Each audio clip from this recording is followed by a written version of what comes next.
Hey everyone, you may not recognize this, but in every sermon on a Sunday morning, there's always things that don't get said. There's always more content there than can be delivered in the time that we have together. And in this past Sundays, as we talked about whether we're going to win or love, there was a little bit more extra than normal, and I just felt it was too important to just let it go on the cutting room floor. And so I wanted to record a special little segment here to just talk a little bit about one tool that can help us as we kind of process this in the next step. But in case you didn't watch, you can go back and watch that whole sermon. It's called Win or Love, based on some wordplay around win or lose. And it's a part of our Family30 series. And so if you've already watched this, you could probably skip ahead a little bit. But if you haven't, I just wanted to go over a quick just kind of overview of some concepts that we talk, which are going to be important to understand it. Basically, we talked about the fact that, listen, in every one of our relationships, we have expectations. Whether it be our spouses, our significant others, our parents, our kids, our coworkers and our neighbors, we have expectations about how people should act, how people should interact with us, how people should view us. We have all sorts of expectations. Some of those are very, we crafted those very intentionally. Especially I think about some of our work, relationships around employees and bosses. You may start your year as we do here with an evaluation and some goals, and so there's very clear expectations about what you need to accomplish this year. But sometimes our expectations are not clear or intentional at all. Sometimes our expectations are things we picked up along the way somewhere in a past relationship. Sometimes they're expectations that we picked up from our history, from things that have happened to us or things that we've done and experienced, or things that we've observed. They could be, ways that you observed your parents' marriage or your parents' parenting style, or your parents' interaction with their parents. There's lots of places that we can pick up expectations for relationships, but we all have them, each and every one of us. We all have expectations and we all have experiences. We all have times in which we experience things that are different than our expectations. And in the middle, there is always a gap. We have times when people don't do what we think they should, or they do something different than we think they should. And so, there's always that gap. And what we talked about is the fact that each and every one of us has a choice about what goes in the gap. We can assume the worst. We can use our, narrative that we've created in our head to assume the worst about people and say, oh, I can't believe, my husband did that again. I can't believe my wife is, doing this again or not doing something. It's just, she always does that, or he always does that. Those are assuming the worst kind of statements that we use to go in the middle there. But we also have another choice, and this is a little bit more of a positive choice, and we can give them the benefit of the doubt. We can give them the benefit of the doubt. Now, here's one of the reasons that I wanted to record this little video clip. Giving someone the benefit of the doubt is not the same as explaining away problematic behavior. Giving someone the benefit of the doubt is not the same as explaining away problematic behavior. See, when we explain away problematic behavior, we become an enabler. We become someone who turns a blind eye and keeps the status quo. That is not the same at all about what it means to give someone the benefit of the doubt. Now, we talked about the fact that this benefit of the doubt, we termed it the generous explanation. And that's not my term. I won't take credit for that. But we have an opportunity to give someone a generous explanation.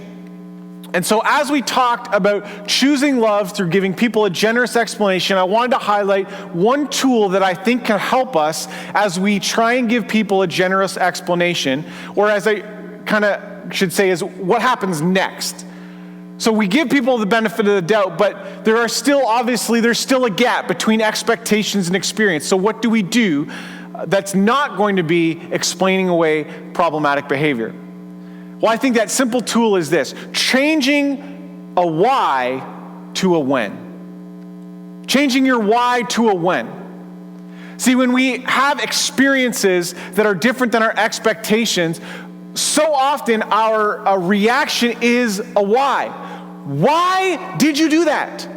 Why did you not do that? Why? And here's the problem with a why. The why is always aggressive. It doesn't matter how your tone of voice, it doesn't matter how you deliver it. A why is always aggressive. Because a why, if I translate the why, it's this: defend yourself. Why did you do that? Defend your actions. Why didn't you do that? Defend your actions.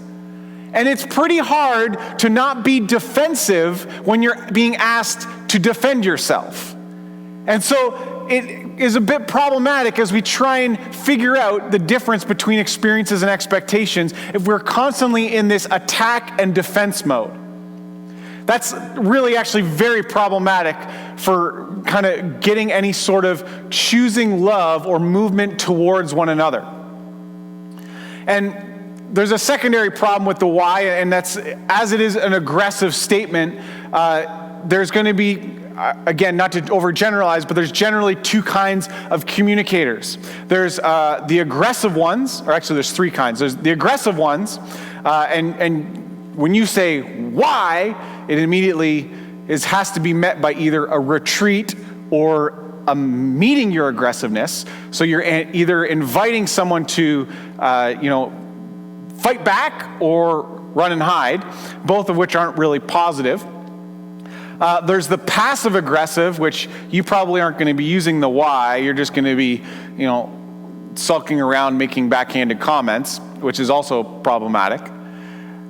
And there's the passive communicator, which as well, we are probably not going to be able to summon the courage even to ask why. It's too an aggressive a statement. We can't get there. We can't, I can't push it like that because I'm supposed to be passive. And so the why question is problematic because either we can't get ourselves to ask it or it's too aggressive in the way we say it. And so the tool here is simply change your why to a when. And what I mean by that, or what that looks like, is this. When you did this, it made me feel this. See, when you did that, it made me feel this. You recognize the tone change a little bit. See, we're not letting the person off the hook. We're not explaining away problematic behavior. Hey, when you did this, there was a consequence. But when we talked about choosing love, the fact that love is not, love begins on the inside and we choose on how we are going to react. When we are saying it made me feel, we are taking ownership of our choices. And so when you did that, it made me feel this. So again, if we go back, why to when? When you say why, you're saying defend yourself. You got an attack and you got a defense.